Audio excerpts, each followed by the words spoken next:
ምክንያት ሰፊ አደጋ በኢትዮጵያ ክርስቲያኖች በኢትዮጵያ ሙስሊሞች ላይ መጥቷል በሀገር ላይ መጥቷል የዚህ አገዛዝ ሌላኛው መደበቂያ ሌላኛው የማጥቂያ ስልት ሆኖ መጥቷል ይሄንን ለመከላከል ምን ያህል ቁርጠኛ ነው ህዝቡ ያማራው ኃይልም ሌላውም ኢትዮጵያ ውስጥ የሚንቀሳቀሰው ኃይል ትግል የሚያደርገው ይሄንን አገዛዝ በሀገርና በህዝብ ላይ ያመጣ ያላቸውን ዘርፈ ብዙ አደጋዎች ከግንዛቤ ውስጥ ያስገባ ትግልና ትብብር ማድረግ ይገባል ኦኤልኤ ለዛ ያለውን ኮሚትመንት የገለጸበት ነው ለኔ ይሄ በደንብ ሀገሪቱ ውስጥ የመጣውን አደጋ ተረድቶታል የስ ካገዛዙ የሚመነጭ ነው በአገዛዙ ድጋፍ የሚደረግለት ነው አገዛዙ ገንዘብ ይቀበላል ይሄንን ለሚፈጽመው ጥፋት ድጋፍ ይደረግለታል ይሄንን ነገር አሳንሶ አለማየት በጣም አስፈላጊ ይመስለኛልና ዛሬ በደንብ መስራት ተገቢ ነው ብዬ አስባለሁ አንሙት ይሄ ነገር ተጠናክሮ መቀጠል መቻል አለበት በዋናነት እንደዚህ አይነት የትርክት ለውጦች የሚደረጉ ተግባራዊ ትብብሮችን ያሳድጋሉ የሚል እምነት አለ ኢንሳን በተመለከተ የደረሱን መረጃዎች አሉ አንሙት ምንድነው ኢንሳ የመንግስት ባለስልጣናትን አስጠንቅቋል ዋትስአፕ አትጠቀሙ ቴሌግራም አትጠቀሙ በሚል ለማስፈራራት ሞክሯል የመንግስት ባለስልጣናትን እየተሰለላችሁ ነው የሚል ነው እንግዲህ ኢንሳ በቀጥታ ለመንግስት ባለስልጣናቶች ያስተላለፈው መልእክት እየተሰለላችሁ ነው የሳይበር ጥቃት እየተፈጸመ ነው በቀጥታ እናንተን ነው ታርጌት ያደረገው የመንግስት ባለስልጣናትን በሚል ነው ባለስልጣናቶቹን ለማስፈራራት ጥረት እያደረገ ያለው በዚህ ረገድ ያገኘውት መረጃ ምንድነው የሚለው አንሙት በዋናነት አገዛዙ የራሱን ባለስልጣናቶች ማመን አልቻለም መረጃ እያቀበሉ ነው እያፈነገጡ ነው ከሌሎች ኃይሎች ጋር ይገናኛሉ ብሎ ያስባል በዚህም ምክንያት እነዚህን ፕላትፎርሞች እንዳይጠቀሙ ዲፕላትፎርም ላይ ያደርጋቸው አመራሮቹን በጣም በከፍተኛ ደረጃ እየሰራ እንዳለ እየሰማን ያለ ነው አመራሮቹን ዋና አመራሮቹን እነዚህን ፕላትፎርሞች ነው ዋትስአፕም ሌሎችም በተለይ በውጭ ካሉ ኃይሎች ጋር ይገናኛሉ ብሎ በሚያስባቸው መንገዶች እንዳይገናኙ ለማድረግ ሰፊ ማስጠንቀቂያ ስራ እየሰራ ነው ያለው አለመተማመን እየመጣ ነው ያለው በአገዛዙ በኩል ይሄ አለመተማመን ምንድነው አንሙት የወለደው የሚለውን ነገር ካንዳንድ እንግዲህ ከካፋብን አመራሮች ጋር ለማንሳት የሞከርኳቸው ነገሮች ነበሩ ያገኙዋቸው ምላሾች ምንድናቸው ከቀርብ ጊዜ ወዲህ የትግሉ አውድ በጣም በርካታ አክተሮች የገቡበት መሆኑን መገንዘብ ያስፈልጋል አገዛዙ በሱዳን ሁኔታዎች ውስጥ ጣልቃ ገብቷል ይሄንን መረጃ ከዚህ በፊት እንዳልነው አሳልፈው እየሰጡ ያሉት በአገዛዙ ጦር ውስጥ ያሉ በአገዛዙ ፖለቲካ ውስጥ ያሉ በብልጽግና ውስጥ ያሉ አመራሮች ጭምር መረጃ አሳልፈው ለውጭ ኃይሎች እየሰጡ ነው የሚል ነገር በአገዛዙ ዘንድ ከፍተኛ ስጋትን የፈጠረው ሆኖ ተመልክቻለሁ በዚህም ምክንያት አመራሮቹ ጀነራሎቹ በሌሎች አካላት በውጭ ሀገራትም ጭምር ሊደለሉ ይችላሉ የሚል ስጋት በአገዛዙ ዘንድ በከፍተኛ ደረጃ አለ የስለላ ሁኔታውን የስለላ መረቡን በራሱ አመራሮች ላይ አጠናክሮ ቀጥሏል የራሱን አመራሮች እና አንደኛው እንግዲህ ለስለላ ማያመቹ ፕላትፎርሞችን እንዳይጠቀሙ ለስለላ አያመቹኝ የሚላቸውን ፕላትፎርሞች ሃክ ተደረጋላችሁ እያለ ያስፈራራ ሌሎቹን ደግሞ ሙሉ ለሙሉ የስለላ በራሱ የስለላ መዋቅር እንዲጠለፉ በማድረግ እያንዳንዱን አመራር ለመሰለል በጣም ከፍተኛ ጥረት እያደረገ እንዳለ ራሱን ወደ መሰለል እንግዲህ ህዝብን ነበር አይደለም ሰርቬይል የሚያደርግ የነበረው አሁን ያለንበት የትግል ደረጃና ምዕራፍ ህዝብን ከመሰለል ወደ ራስን መሰለል የሚሸጋገርበት ምዕራፍ ነው አይተኮና እንደሞት በትግል ሂደቶች ውስጥ አንድ አገዛዝ የመጨረሻው ዴስፐሬሽን ላይ ሲደርስ የመጨረሻው ስጋት ውስጥ ሲገባ ራሱን ወደ መሰለል የሚሸጋገርበት ሂደት ነው የራሱን አመራር የማያምንበት ሂደት ውስጥ ሲገባ ነውና እንዲህ አይነት ነገሮችን እየሰማን ያለ ነው ፖለቲካ አንድምታ ካለው ምናልባት እሱን ብታነሳልን ለሌላኛው ርዕሳችን ከማለፋችን መልካም ግልጽ ፖለቲካ ነው ይሄ በነገር ላይ የፍርሃት ፖለቲካን መተግበር አንደኛው የዚህ አገዛዝ ልክ እንደ ከፋፍሎ መቆጣጠሩ እንደ ከፋፍሎ መግዛቱ ፍርሃትን የመግዛት ስልት ማድረጉ የቆየ ነው ሁልጊዜ የሚተገብረው ነው። አሁን ምናልባት የጨነቀ ቀን ሆኖበት ካልሆነ በስተቀር ከዚህ ቀደም እየገደለ ሊገደሉ እንደሚችሉ ሲያሳያቸው ነበረ። እያባረረ ሊባረሩ እንደሚችሉ ሲያሳያቸው ነበረ። በግል እየተጠሩ እንዴት አደርጋለህ እየተባለ የሚወረፈው የሚሰደበው የትየለሌ ነው የነበረው። አሁን የዛ እድገት አካል ሆኖ ደግሞ ምን ሆነ? ዲፕሎማቶችም ሌሎችም በብሔር ስምም በተለያየ መንገድም የአገዛዙን ገመና መግለጥ ጀምረዋል። ጽሁፎች ማውጣት ጀምረዋል። ይሄ በሁሉም ውስጥ ያለ ነው። እንግዲህ የአገዛዝ ሶሊድ የሆነ የክልል አደረጃጀቶችን ጨምሮ ማለት ነው። ፌደራል ብቻ ሳይሆን የክልል ሁሉ አጠቃላይ ወታደራዊ የጸጥታ ተቋማት ጭምር ማለት ነው። ስለላው የቆየ ነው። ስልክ ጠለፋው 4-5 ቦታ ስልክ መጥለፊያ ማዕከላት ያሉት አገዛዝ ነው። ወታደሮች ይጠለፋል ስልካቸው፣ ፖለቲካ ሹመኞች ይጠለፋሉ፣ የተጠረጠረ ሁሉ ስልኩ ይጠለፋል። አንዳንዶቹም እንኳን አዳምጦ ሳይነግራቸው እርምጃ የወሰደባቸው ሰዎች እኮ በርካቶች ናቸው። አሁን ግን ተጨማሪው ነገር ምንድነው? ቅድም እንዳልኩ መረጃ ማውጣት የጀመሩ ተቃውሟቸውን በተለያየ መንገድ ማሳየት የጀመሩ አሉ፣ አምባሳደሮችን ጨምሮ። በሌላ መንገድ የቀኝ ውስጥ አርበኞች የሚባለው አንደኛው የአገዛዙ ሰቀቀን ሆኖበታል። በነገር ላይ ቅድም የጠቀስኩት አረጋ ከተሰጡት ተልዕኮ መካከል ከፋኖ ጋር የሚሰራውን መዋቅር አጥራ፣ ከኤርትራ ጋር የሚገናኘው መዋቅር አጥሩ፣ ለፋኖ መረጃ የሚሰጥ ወታደራዊ መኮንን ካለ አጥሩ፣ ለሸኔ መረጃ የሚሰጥ የኦህዴድ አመራርና የክልል መዋቅር ላይ ያለ ካለ አጥሩ እየተባለ ነው የነበረው። አሁን ግን ከዚህ አልፎ ተርፎ ተስፋ ወደ መቁረጥ ፍራስትሬት ወደ ማድረግ በቃ ያገዛዝ አያሸንፍም ማለት ነው። ያገዛዝ የሚያሸንፈው ታጣቂ የለም። ከትግራይ ላይም ተመልሶ ወደ ጦርነት ገባ። ኦነግ ሸኔ 7 ነው 8 ዓመት ሆነው አልቻለም። የኦሮሚያ ባለሀብት የኦሮሚያ ካድሬ ከሸኔ ጋር እኩል በኩል አብሮ ይሰራል፣ ይታዘዛል። አሁን የአማራ መዋቅርም ከፋኖ ጋር እየሰራ ነው። ቀኝ ብሎ ጭራሽ አደራጅቶብናል። ስለዚህ አገዛዝ የትም ሊደርስ አይችልም የሚል እምነት ራሱ የአገዛዙ መዋቅር አሁን ለደህንነቱ ገንዘብ እየከፈለ ለአፋብንና ለሌሎች አደረጃጀቶች ደህንነቱን ለማረጋገጥ ጥረት ያደርጋል። ሶ ዩዝፉል ኢንስቲትዩሽን ሆኖ ነው የሚቀጥለው። ከዚህ በኋላ ፋኖ ሲፈቅድለት ነው የሚቀጥለው ማለት ነው። ኦላ ሲፈቅድለት ነው በየአካባቢው ያለው አደረጃጀት የሚቀጥለው ማለት ነው፣ እስከ ጠቀመ ድረስ ማለት ነው። ይሄ ስለሆነ አሁን ምን ይጨምርበት? ማስፈራራቱ፣ ማንገራገሩ፣ ስድቡ፣ ወረፋው ምናምን የቆየ ነው። እየተጠራ እያንዳንዱ እንደዚህ ሁለት ቦታ ያረገጥክነ አንድ እግር እዚህ ነው፣ አንድ እግር እዛ ነው፣ አንድ ልብ እዚህ ነው፣ አንድ ልብ እዛ ነው እየተባለ እኮ ያልተሰደበ ያልተወቀሰ የለም። በጣም የሰጋቸውን አባረዋል። ስለዚህ አሁን ሌላ ደግሞ ማታለያ መንገድ ነው እንግዲህ ዋትስአፓችሁ ተጠልፏል። እንግዲህ ተመልከት፣ ጠባቂ የሚያሰማራው እሱ ነው። ካሜራ የሚቀርጽ የሚያወራውን የሚገናኝበትን የሚጓዝበትን እያንዳንዱ ሹመኛ እያንዳንዱ ወታደር የተዋለ የታደረ ወታደራዊ ደህንነቱ የአርቲፊሻል ኢንተለጀንስ የኢንሳ ወይም የብሔራዊ ደህንነት ምናምን ይሄ ሁሉ ይከታተላል እኮ። ሹፌርም አለ ወሬ ጆሮ የሚጠባ አጠገቡ ላይ የተቀመጠ ጥበቃም አለ። ይሄ ሁሉ አልበቃም። አሁን ምንድነው እየሆነ ያለው? ደግሞ እስኪ ሌላ ማስፈራሪያ ትንሽ ቢሰጉ ትንሽ ወደ ኋላ ቢሉ ተብሎ ደግሞ ዋትስአፓችሁን ነው አሁን እንደው ይህን አገዛዝ መታገል የፈለገ ሰው ዋትስአፕ እንዳይጠለፍ ብሎ መልእክት መስጠቱን ሊያቆም ነው። እንዴት አይነት ሰዎችን እንደሰበሰበ ሊነገረው ፈልጎ ነው? ይሄንን ማጤን የማይፈልጉ መረጃ መስጠት የሚፈልግ ብልጽግና መዋቅር ውስጥ ያለ አካል አይ ዋትስአፕ ስለሚጠለፍ መረጃ አልሰጥም ሊል ነው። እንዴትና በማን በኩል መረጃ መስጠት እንዳለበት አያውቅም። እያንዳንዱ ወታደራዊ መኮንን ዛሬ ምን እያለ ነው ያለው? በየቤቱ ተቀምጦ እያንዳንዱ የካቢኔ አባል ካድሬ የክልል መዋቅር ምን እያለ ነው ያለው? እዛ ተቀምጦ በዚህ አገዛዝ እኮ ተስፋ ቆርጧል።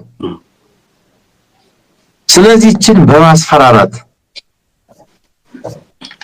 ሁሉ ራስን ስለላ ያልከው ራስን መከታተል የራስን መዋቅር አለማመን እርስ በርስ መጠራጠር መረጃ ትሰጣላችሁ መረጃ ታቀብላላችሁ የመዋቅሩ አካል ናችሁ ባንዳዎች ናችሁ መጨረታ ምንድነው ያሏቸው ደቡብ ጎንደር ላይ ፋኒያን የመሰለ ድል እኮ ሲያስመዘግብ አማራ ብልጽግና ውስጥ ያሉ ሰዎች እነሱ እኮ ድሮም ቅንጅቶች ናቸው ነው ሲሉ የነበረው ነው ማለት እሱ ነገር አልተረሳም እንዴ እነሱ እኮ ድሮም ቅንጅቶች ናቸው ማለት ስትጀምር መተማመን የለም ፎርዛት ማተር ታይደ እንዳያለን ምንድነው ለአንድ የባዴን ካድሬስ ደወል ጠላት ጋር ተነጋገራለህ አለኛል የመሰረተውን ድርጅት የጠላትና ወዳጅ ብሎ እነዚህኞቹ ጠላት እነዚህኞቹ ወዳጅ እነዚህኞቹ ተላላኪ እነዚህኞቹ መሪ እነዚህኞቹ ባንክና ታንክ ያዙ እንዲህ አርጎ ነው አሁን ፖለቲካዊ አንድነት ሬት ዓለማዊ አንድነት የአመራር አንድነት የምናምን አንድነት የሚባል ነገር እኮ የለም አንድ ሰው ለብልጽግና ለምን ይታመናል የሚል በጣም ክሪቲካል የሆነ ጥያቄ አንስቼ ነበር ነው ባይዘው አንድን የብልጽግና አባል ለብልጽግና ታማኝ ሊያደርገው የሚችለው ብቸኛው ምክንያት ኢንሴንቲቭ ነው ገንዘብ ነው ከዛ ውጪ ምንም ምክንያት የለም በብልጽግናና በአባላቱ መካከል ሊያስተሳስራቸው የሚችል ምንም ትሬድ የሚባል ነገር ምንም ገመድ የለም ኢሞሽናል አታችመንት በድርጅቱና በብልጽግና መካከልና በአባላቱ መካከል ሊፈጠር አይችልም ምክንያቱም ድርጅቱ ማን ነው የሚለውን በደንብ ለተገነዘበ ማለት ነው ሶ እንዳልከው አንዴ በቅንጅትነት ጀነራሎቹን እንደውም ሰሜን አማራ ላይ በተለያዩ አካባቢዎች ሲመጣኮ በቅርብ ጊዜ ሰሞኑን ጀነራሎቹን በኤርትራ ሰላይነት ሲጠረጥር ነበር የነበረው ዋና ቁልፍ ጀነራሎቹንም ጭምር ማለት ባዴንና የባዴን መዋቅርንም በተመሳሳይ ሶ ላጥራቢል እንዴት ነው የሚያጠራው ማንን ከማን ነው የሚያጠራው ላጥራቢልም እኮ ይኸውልህ ብልጽግና በመንግስትነት የሚቀጥለው የራሱን አባላት ሊያስቀጥል የሚችልበት እድል ብቸኛው ካሽ ነው ማዕድን እየሸጠ ገንዘብ እስከ ከፈለ ድረስ ብቻ ነው ሊቀጥሉለት የሚችሉት ጀነራሎቹ እንደዛ የተሻለ ከፋይ ከተገኘ እነዚህ ግለሰቦች ሙሉ ለሙሉ መርሲነሪ ናቸው ታሪካቸው ሁሉ ይሄ ነው በነገራችን ላይ እንዳለ የጦር አመራሩን ታሪክ ወጣየው ፖለቲካ ውስጥ ያሉ አካላትን ይሄ አሁንም ብልጽግና ያስቀጠለው ኢህአዴግ መዋቅር ነው አይደለም እንዴ ኢህአዴግን የከዳ መዋቅር ብልጽግናን የማይከዳበት ምክንያት ምንድነው ሶ የተሸነፈ ከሄደ ወታደሩ ሃርድ ፓወሩ ጥበቃ ሊያደርግለት የማይችልበት ሁኔታ ካለ ሶፍት ፓወራቸው ኢንፊልትሬት የሚደረግ ከሆነ ኮምፕሮማይዝ የማያደርግበት ምክንያት አይታየኝም ሶ እየተሸነፈ በሄደ ቁጥር ወታደሩ እየተሸነፈ በሄደ ቁጥር የመክዳት እድሉ እየጨመረ ኮምፕሮማይዝ ተደርጎ ከሌሎች ኃይሎች ጋር ለመስራት ኔጎሺዬት ወደ ማድረግ ይገባል በእያንዳንዱ የጦር ግንባር ኔጎሺዬት ያደርጋል በእያንዳንዱ ባትል ላይ ወታደሩ ኔጎሺዬት ያደርጋል ለማለመሞት አንሞት እያንዳንዱ ወታደር ትናንትና ነው ከትናንት ወዲያ ሚልኬሳ የሰራው አንድ ፕሮግራም እየተመለከትኩኝ ነበር ሆን ኮንቨርሴሽን ላይ ሚልኬሳ የሰራው ስለ ወታደሮቹ ያወራውን ማለት ከትግራይ ጦርነት በሰሜን ከነበረው ጦርነት ከዛ ጀምሮ እስካሁን ድረስ የሚሞቱት የብልጽግና ሰራዊት ቁጥር አውቀው ምን ያህሉ ሞተ ምን ያህሉ አልሞተም ብለው የሞቱትን ለቤተሰቦቻቸው አሳውቀው ለቤተሰቦቻቸው ካሳ የተከፈለውና ያልተከፈለውን እንኳን ለይተው ማወቅ አይችሉም እያመጣ ይጨምራል የትኛው ወታደር የት ስምሪት እንደወሰደ በቂ ግንዛቤ ተያዘበት እንዳልሆነ ተረዳለህ አንሙት ሶ ይሄ መዋቅር ነው እንግዲህ አሁን አንተ እንዳልከው በየአካባቢው በአማራም በኦሮሚያም ራሳችሁን አጥሩ ይባላል በተጨባጭ ግን ራሱን ማጥራት የማይችልበት ደረጃ ላይ እንደደረሰ ግልጽ ማሳያዎችን እየተመለከትን ያለ ነው ስለዚህ ዋትስአፖቻችሁ ይጠለፋሉ የሚለውን ፍርሃት ለመፍጠር አንዳንዴ ፍርሃት እንዲፈጠር ከዚህ በፊት አብይ አህመድ በራሱ በግል የሚያደርጋቸው ነገሮች ነበሩ ቤታቸው መኪና ያሽከረከረ ለሊት ይሄዳል እንደዚህ አይነት ነገሮችን ፍርሃትን በእያንዳንዱ አባላቶቹ ላይ እሱ የትም ቦታ ላይ ያለ ሁሌም ይከታተለናል ሁሌም ይሰማናል ሁሌም እንደዚህ ያደርገናል የሚል ሰውየውን እንደ ኦምኒፖተንት እና ፕሬዘንት ሁሉም ቦታ ላይ በአንድ ጊዜ መገኘት የሚችል ግለሰብ አድርገው እንዲያስቡ ተገደው የነበረበት ሁኔታ ነው ያለው ከእንደዛ አይነት የፍርሃት ስነ ልቦና እንዲወጡ እየተደረገ ያለበት ነው። አንተ እንዳልከው ሰሞኑን በተለያየ መንገድ መረጃ እያሾለኩ ለሚዲያዎች መረጃ እየጻፉ አምባሳደሮቹ ጭምር እንደዛ አይነት እንቅስቃሴ ውስጥ እየታገሉ ነው ያሉት። አይ ቲንክ ለኔ ሰፊ ርቀት መጥተዋል ብዬ ነው ማስበው። ያገዛዙን ፍጻሜ ቅርብ ከሚያደርጉ ነገሮች አንዱ ይሄ ያገዛዙን መዋቅር ሙሉ ለሙሉ ለህዝብ ትግል እንዲሰራ ማስቻል ይመስለኛል። አንሙት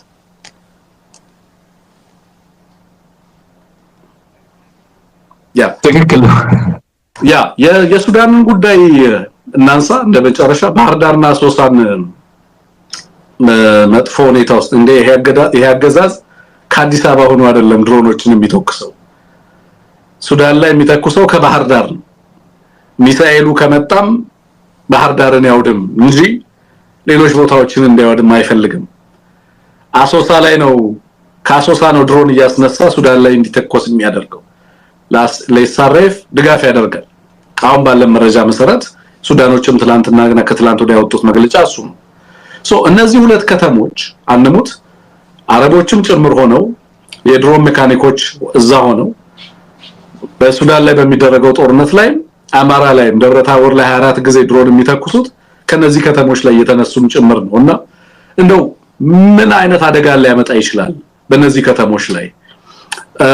በአጠቃላይስ ሱዳን በተለይ ትናንትና ከትናንት ወዲያ ከሱዳኖች የሚሰማው ነገር በአጠቃላይ የጦርነቱን ቲያትር በተመለከተስ ምን አይነት ገጽታና ምን አይነት ለውጥ ሊኖረው ይችላል? ምን አይነት ተጽዕኖ ሊያሳድር ይችላል የሚለው ሐሳብ ብታክልበት ብዬ ነው። እንግዲህ በአንድ ወይ በሌላ መንገድ ደጋግመን ለማንሳት ሞክረናል። ያገዛዝ ራሱ ተላላኪ ሆኖ ሲያበቃ በሌሎች ሀገራት ተላላኪዎችን ለመመደብ የሚሰራው ስራ፣ በኢትዮጵያ ክልሎች ተላላኪዎችን ለማሰማራት የሚሰራው ስራ በመሰረታዊነት የፕሮክሲ ፖለቲክስ ደምና አጥንት ውስጥ ያለ አገዛዝ እንደሆነ መረዳት እንችላለን። ይሄ ነገር ዋጋ ያስከፍላል። በዚህ በኩል ፕሮክሲ ውስጥ ተነክሮ በሌላ በኩል ነገሌ ባንዳናቸው ባዳናቸው የሚለው ፖለቲካ የሚያራምድ አይደለም። አንተ በአራት እጅህ የሰው ጉዳይ ውስጥ እንደገባው ሌሎች በአንተ ጉዳይ ውስጥ ይገባሉ እያልን ደጋግመን አንስተን ነበር እንደምታውቁት። ስለዚህ ጎረቤት ሀገራት በሙሉ ለኢትዮጵያ ብሔራዊ ደህንነት የነበራቸውን ታማኝነት ተሸርሽሮ የኢትዮጵያን ብሔራዊ ጥቅሞችና ደህንነት አደጋ ውስጥ ስጋት ውስጥ ሊጥሉ የሚችሉ ጉዳዮችን ወደ ማስተናገድ ከገቡ ቆይተዋል። ልክ ነው። ለዛ ነው ግብጾች 360 ዲግሪ ከኢትዮጵያ ዙሪያ ወታደራዊ፣ ፖለቲካዊ፣ ኢኮኖሚያዊ፣ ማህበራዊ ተሳትፏቸው በከፍተኛ ደረጃ ያደገው።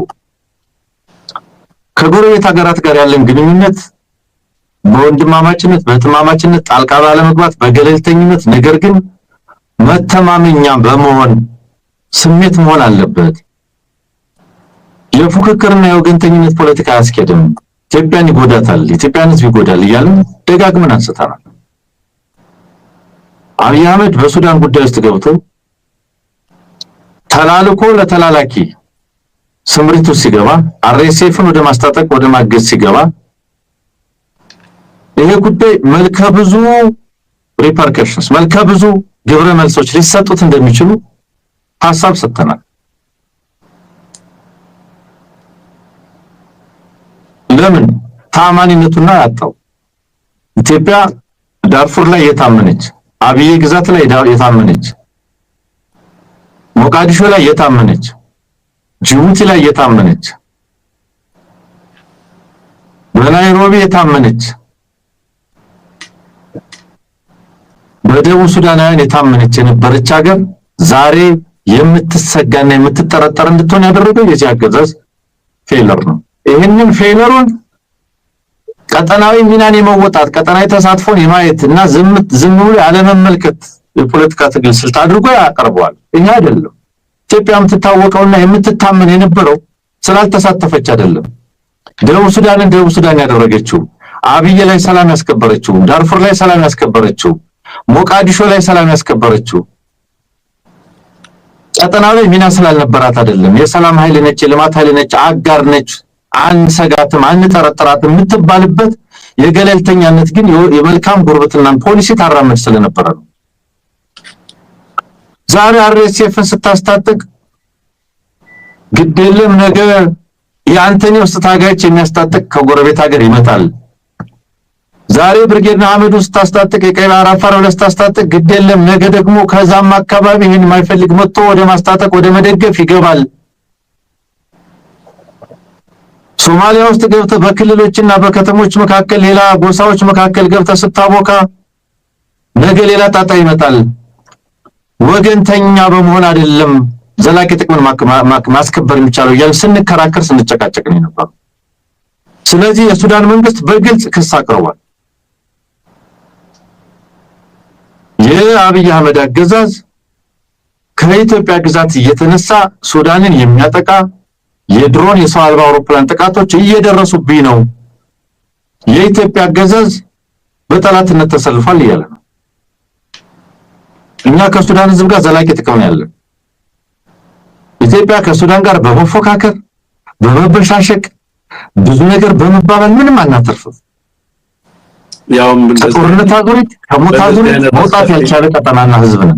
በእንደዚህ አይነት ጄኖሳይዳል ዋር ውስጥ ደግሞ አስበው ማለት የጎረቤት ሀገራትን በጎ እንትን በሚፈልጉበት በዚህ የመከራ ሰዓታቸው በዘላቂነት አብረው በጉርብትና የምትኖረው ሀገር ላይ የሚያጠፋውን የሚያፈርሰውን ኃይል ደግፈ ለኢትዮጵያ የማይመጥናትን ስም ሊያሰጥ የማይመጥናትን ታሪክ የሚያሰጥ አሰላለፍ ውስጥ እንድትገባ አድርገ የዩናይትድ አረብ ኤሚሬትን ፍላጎት ለማስፈጸም በኢትዮጵያ ላይ የተገንጣይ ኃይሎችን ማሰልጠኛ ካምፕ ከፍተ ያውም ድሮኖች ከዚህ የተነሱ ንጹሃንን ሆስፒታሎችን እንዲደበድቡ ስታረግ ለነገሩ ያገዛዝ የኢትዮጵያንም ህዝብ ከመጨፍጨፍ ወደ ኋላ ያለ አይደለም ስለ ሱዳን ህዝብ ሊጨነቅ ማለቴ ነው። ግን ያ ለከናን ይሄ ነው የሆነ ያለው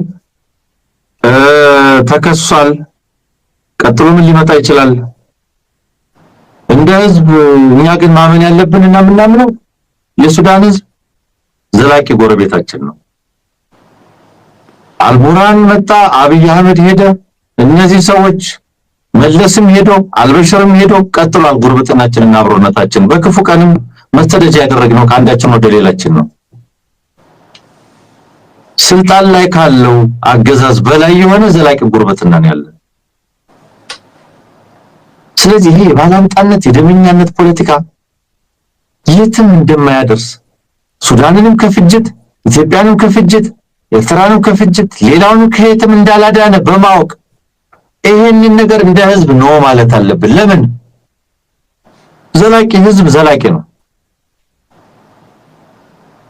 ህዝብ ዘላቂ ነው ማለት ኃጢያቶቹ ወንጀሎቹ ሁሉ መመልከት ያለብን ከአገዛዞቹ አቋያ እንጂ ከህዝብና ከሀገር አቋያ አይደለም። ስንት ሱዳናዊ ነው ምዕራብ ኢትዮጵያ የመጣው? ስንት ኢትዮጵያዊ ነው ሱዳን የሄደው? አየህ ህዝብ ይቀጥላል።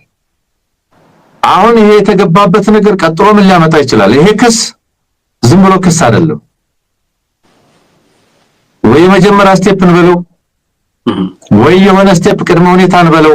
እንደውም ከመጀመሪያ ስቴፕ ያለፈ ነው አንሙት አሜን ታርጌቶችን ሁሉ አይደንቲፋይ እስከማድረግ ነው የተኬደው። በቀጥታ ድሮኖቹ የሚነሱባቸውን አካባቢዎች ስም እስከመጥራት ነው የተኬደው። ከዚህና ከዚህ አካባቢ ተነስተው ነው እየመቱን ያሉት የሚል ነገር። ስለዚህ እናንተ እኮ ብለናል ኢራን እኮ ከኤሚሬትስ ከባህሬን ከሶሪያ ከኢራቅ የተነሳ የአሜሪካ ኃይል እየመታኝ ነው ብሎ አይደለም እንደ የጦር ቤዞችን እየደበደበ ያለው ጦር ቀጠናዎችን እየደበደበ ያለው። የሱዳን መንግስት የጦር ቀጠናዎች መጠቃባቸው ናቸው ብሎ ካመነ እንዳያጠቃሚ ከለክል ምን ህግ አለ? ይሄንን ብለናል። ስለዚህ የቆሰቆሰው እሳት በደንብ ግሎ እየመጣ ነው እየሞቀ ነው ማለት ነው። እንግዲህ ቀጥሎ እንመጣው እናያለን። እኛ ግን አላማችን አንድ ነው። ሁሌም ምን የምንለው ነው ህልውናችንን ማረጋገጥ፣ ይህንን ክፉ አገዛዝ አስወግዶ መልካም ጉርብትናን መልሶ መትከል፣ በኢትዮጵያውያንም በጎረቤቶቻችን መካከል ያንን ሰላማዊ አዎንታዊ የሆነ መተማመን ላይ የተመሰረተ ግንኙነት መፍጠር የዚህ ትግላችን ግብ እንደሆነ ስለምናምን እሱ ላይ እናተኩራለን ለማለት ነው። አመሰግናለሁ ወንድም አንሙት እጅግ አድርጌ ነው የማመሰግነው። አዎ ይሄንን ስራ መስራት ያለብን ዛሬ ነው። ይሄ አገዛዝ በጎረቤቶች ላይ የፈጠረውን አደጋ ለመቀልበስ ኃላፊነት የምትወስዱባቸው ጊዜያቶች ዛሬ ናቸው ብዬ ነው የማስበው። ነገ ላይ ምን ሰራቸው ስራዎች አይደሉም። ከሱዳንም ጋር ከሌሎችም ኃይሎች ጋር በቀጠናው ላይ መተማመን ውስጥ መግባት የሚያስፈልገው ነገ ላይ አይደለም። ከሽግግር በኋላ በሚኖር በኢትዮጵያ ፖስት አብይ በሚኖር ፖለቲካል ኦርደር ላይ የተመሰረተ ነው ብዬ አላምንም። ስራዎች ዛሬ መጀመር አለባቸው ብዬ አምናለሁ። ለዚህ በቂ ድርጅቶች ተቋቁመዋል። በቂ አቅም እየተፈጠረ ነው ያለው። ያንን ስራ መስራት ዛሬ ላይ ተገቢ ነው ብዬ ነው ማስበው። የነዚህ በተለይ ባህር ዳርና አሶሳ ላይ ግን ሆን ተብሎ ከነዚህ አካባቢዎች ላይ ድሮኖቹ እየተነሱ በእነዚህ አካባቢዎች ላይ ጥቃት እንዲፈጽሙ የሚደረገው እንቅስቃሴ በዋናነት በአገዛዙ የተሰላ መሆኑን መገንዘብ ያስፈልጋል። ጥቃት ቢመጣም እነዚህ አካባቢዎችን ታርጌት ያደረገ ጥቃት እንዲሆን ስለሚፈልግም ጭምር መሆኑን መገንዘብ ያስፈልጋል ለማለት ነው። በተለይ መሬት ላይ ያላችሁ በየአካባቢው ያላችሁ እዛ አካባቢ ላይ ያላችሁ ባህር ዳር የምትኖሩ ሰዎችም በአሶሳም የምትኖሩ እዛ አካባቢ እንቅስቃሴ የምታደርጉ ሰዎች የዚህን አገዛዝ አቅም በተለይ ከዛ አካባቢ ላይ ተነስቶ ጎረቤት ሀገራት ላይ ጥቃት እንዳይሰነዝር አስተማማኝ የሆነ ሁኔታ እንዲፈጠር ለማድረግ በሚሰሩ ስራዎች የእናንተ ሚና ቀላል አይደለምና እዛ ላይ ትኩረት አድርጉት። መረጃውን ለመረጃ ያህል እናድርሳችሁ ብለን ነው እንጂ በዋናነት ህዝቡ የሚሰራው ስራ ብዙ ከህዝብ የሚጠበቅ ስራ ነው ብዬ አላምንም። ድርጅታዊ ስራዎች ናቸው በብዛት የሚጠበቁት ለማለት ነው። ኤኒዌይ ይሄንን ላድረስ ብለናል። እስኪ ሌላ ማስታወቂያ ላድርሳችሁ። የሁለት ማስታወቂያዎች ናቸው ያሉት። አንደኛው በየካቲት ወይንም ማርች 8 እሑድ ዕለት ታላቅ ህዝባዊ ስብሰባ በአትላንታ ጆርጂያ ይካሄዳል ይላል የደረሰን ማስታወቂያ። አዘጋጅ የአማራ ማህበር በጆርጂያ፣ ቦታው የኢትዮጵያ ኮሚኒቲ ማዕከል፣ አድራሻ 5616 ሜሞሪያል ድራይቭ ላይ ነው ስቶን ማውንቴን። ተጋባዥ እንግዶች